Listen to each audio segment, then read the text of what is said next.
Ons lees die oordenking vir 13 April uit die Here is my herder met die vriendelike vergunning van Lizet Marie. Die titel vandag is Alkant vreugde, gee en ontvang. Ons teksvers kom uit Romeine 1 vers 12.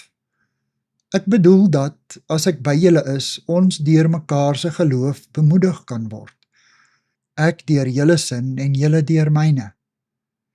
In The Book of Joy sê die medeskrywer en samesteller Douglas Abrams aan Emeritus Aartsbiskop Tutu, die vreugde waarvan hy praat is nie net 'n gevoel nie.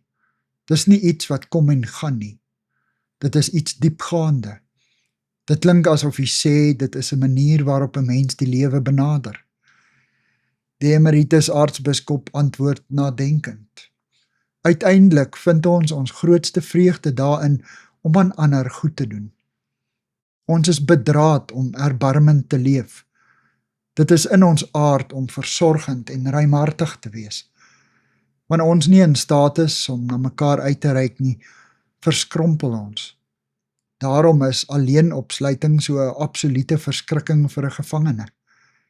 Die Afrika-konsep Ubuntu beteken 'n mens is 'n mens deur ander mense. Ons is afhanklik van mekaar om volledig onsself te kan wees. Ons het mekaar nodig. Ek besoek 'n bejaarde egpaar in 'n versorgingsoord. Dis etenstyd, maar hulle nooi my hartlik uit om saam te eet. Die vrou bring 'n ekstra bord en begin hulle porsies vir my uitskep. Ek protesteer, maar gee uiteindelik in. Die man doen 'n tafelgebed. Here, dankie vir hierdie liefdegawe wat ons mag deel. Toe ek later huis toe ry, dink ek aan die opgetoonheid waarmee hulle elkarige maaltyd met my gedeel het. Ek besef dat ek hulle die vreugde van gee sou ontneem indien ek nie hulle aanbod aanvaar het nie.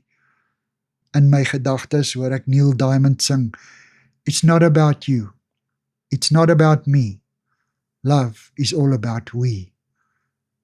Here, ek wil gee en ontvang. Amen. Dankie vir die saamkuier. Ek deel Lizet se kontakbesonderhede in die inligtingsparagraaf van die kanaal. Daar is ook skakels na voorlesings van Lizet se ander publikasies wat hier beskikbaar is.